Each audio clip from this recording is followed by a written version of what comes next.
Washoe County in east central Colorado until 3 p.m. At 1:56 p.m., a severe thunderstorm was located near Falcon, or 17 miles east of Colorado Springs, moving east at 30 miles an hour. Hazard, golf ball-sized hail and 60 miles an hour wind gusts. Source, trained weather spotters earlier reported ping-pong ball-sized hail.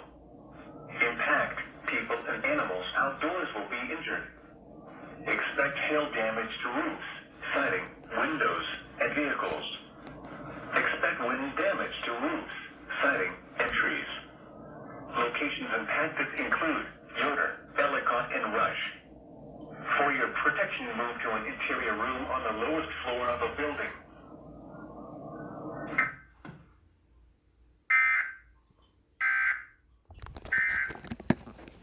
We're getting light ready.